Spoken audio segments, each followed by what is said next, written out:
اهلا معكم رضا j'espère que راكم ملاح مرحبا بكم في la saison 2 تاع Future Decoded podcast على les nouvelles technologies. Pour le premier épisode de la saison نحكيو على l'histoire تاع Onel de Guzman. Là, ce n'est pas un dealer de drogue, mais c'est pire. Il a été accusé depuis 20 ans de la création de le virus informatique I Love You, qui a causé des milliards de dollars de dégâts. Yallah.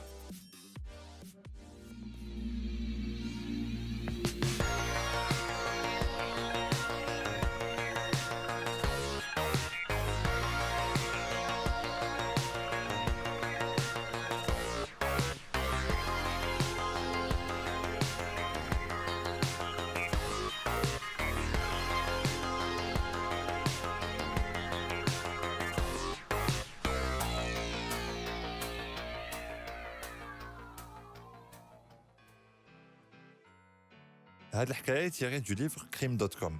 Alors, je vais le lien en description si ça vous intéresse. À l'entrée d'un marché, dans le quartier de Quiapo à Manille, capitale des Philippines, un journaliste avait un bout de papier où il fait le nom d'une personne qui كان يحوس عليها. Un Philippin اسمه Onel de Guzman. سمع باللي كان يخدم التم il y a quelques années, donc بدا يوري هاد bout de papier un peu tout le monde. Tâche impossible parce que personne ne semblait le reconnaître. Le pire, c'est que personne ne sait à quoi ressemble de Guzman actuellement. La seule photo qui existe date de plus de 20 ans. Il avait été accusé d'avoir déclenché le Love Bug, un virus très connu et très efficace qui avait infecté environ 45 millions d'ordinateurs dans le monde et causé des milliards de dollars de dégâts. Mais le Love Bug était révolutionnaire, non pas parce qu'il était complexe techniquement ou la legesse qu'il avait causé. Il a parfaitement exploité une faiblesse, non pas les ordinateurs, mais les humains. Il a fallu à un journaliste 3 ans pour obtenir des informations à la localisation Tao. Des rumeurs disaient qu'il était en Allemagne, qu'il travaillait pour les Nations Unies en Autriche, ou là qu'il avait déménagé aux États-Unis, et pire même qu'il avait été engagé par Microsoft. Malgré ça, le journaliste s'est déplacé aux Philippines, en montrant son nom à des personnes dans le marché, dans l'espoir que quelqu'un le reconnaisse. Et c'est le cas, quelqu'un l'a bien reconnu.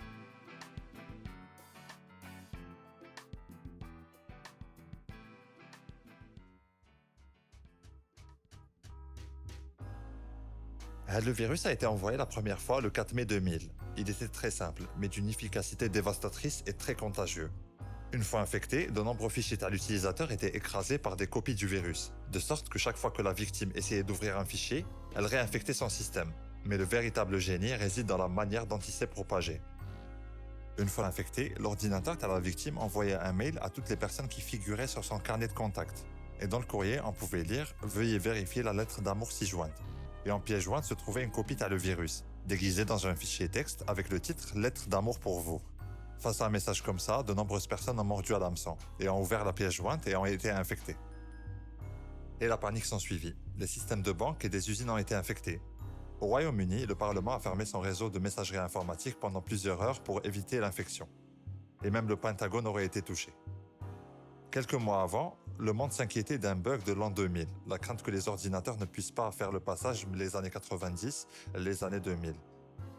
Mais au moment où l'industrie technologique poussait un soupir de soulagement, le Love Bug a montré la véritable ampleur des dégâts qui pourraient être causés dans le monde de plus en plus connecté. Les estimations des dommages se chiffraient à des dizaines de milliards de dollars, dont une grande partie a été dépensée pour réparer les ordinateurs infectés et empêcher la réinfection. Une fois désinfecté, le code le virus pouvait être téléchargé et modifié par n'importe qui.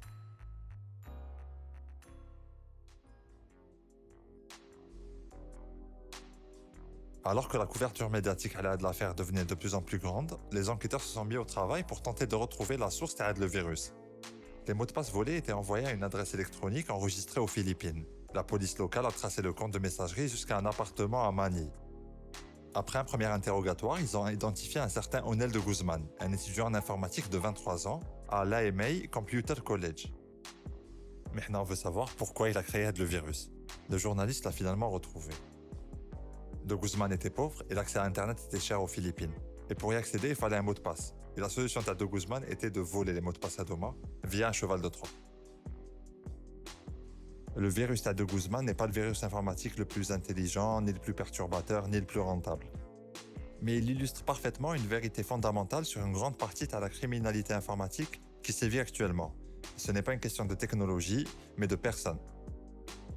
Depuis 20 ans, ça a beaucoup de piratage, que ce soit le piratage de la Sony, le vol de 81 millions de dollars au Bangladesh, l'ingérence dans les élections présidentielles aux États-Unis en 2016, qui ne concernait pas finalement le code, ni le logiciel, ni le matériel. Il s'agissait plus d'exploiter la fragilité humaine.